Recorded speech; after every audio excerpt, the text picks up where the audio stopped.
ప్రపంచ మానవులారా, ప్రపంచ న్యాయమూర్తులారా, నేను ఎన్నెన్నో జన్మలెత్తాను, ఎన్నెన్నో వ్యాపారాలు చేశాను. ఈ జన్మలో కూడా నేను వ్యాపారం చేశాను. కాటన్ ఇండస్ట్రీ, దాంట్లో అంతా లాభాలే వచ్చినాయి. తర్వాత 1994లో ఆత్మహత్యా ప్రయత్నం చేసుకోబోగా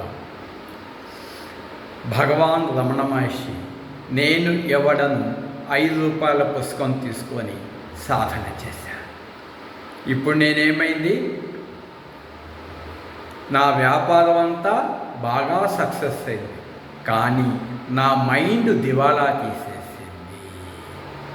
అంటే 100% లాస్ ఆఫ్ మై మైండ్.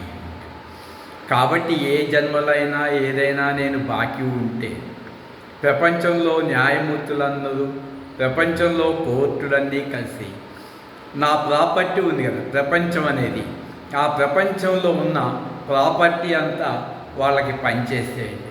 ఇది ఐపీ పిటిషన్ దాఖలు చేస్తున్నాను. ప్రపంచంలో జస్టిస్ అందరికీ నా విన్నపం. ప్రపంచంలో ఏ మానవులకైనా ఏ జన్మలో అయినా రుణం ఉంటే అది ప్రపంచాన్ని వాళ్ళకి పనిచేసేది. పుట్టినప్పుడు దేహంపై నూలు పోగు లేదు.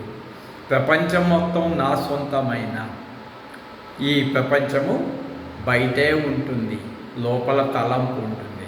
మరణించేటప్పుడు ఒక్క తలపు లేకుండా నేను వెళ్ళిపోతున్నాను. ఎందుకంటే నా బాడీని విడిచిపెట్టేస్తాను.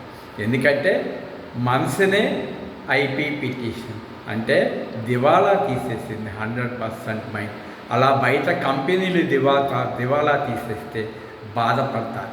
గాఢ నిద్రలో మీ మనసులు ఆగిపోయినాయి, మళ్ళా కథలు మెలకువలోనే నా మనసు జీరో చేసేసాను. Empty mind, zero thought. దయచేసి ఐపీ పిటిషన్ని యాక్సెప్ట్ చేసేసి ప్రపంచమంతా పంచభూతాల ప్రపంచం, ఆ మానవులందరికీ పనిచేసుకోండి. మీ వెంట ఏదీ రాదు. తల్లి గర్భంలో ఒక చిన్న బియ్యపు గింజ లేదు. ప్రతి మనిషిలో, ప్రతి దేశంలో కూడా శ్మశానాలు ఉన్నాయి. శ్మశానానికి వెళ్ళేటప్పుడు ప్రపంచంలో బంగారం అంతా నీ సొంతమైన, భూమంతా నీ సొంతమైన, శ్మశానానికి 1 గ్రాము భూమి కానీ 1 గ్రాము బంగారం కాదు కానీ రాదు. అందరూ తెలుసుకోండి, అవునా కాదా? నా ఫ్యామిలీ కూడా తెలుసుకోండి. 25 సంవత్సరాల నుంచి చెబుతున్నాను. ఇదే world peace foundation, zero thought.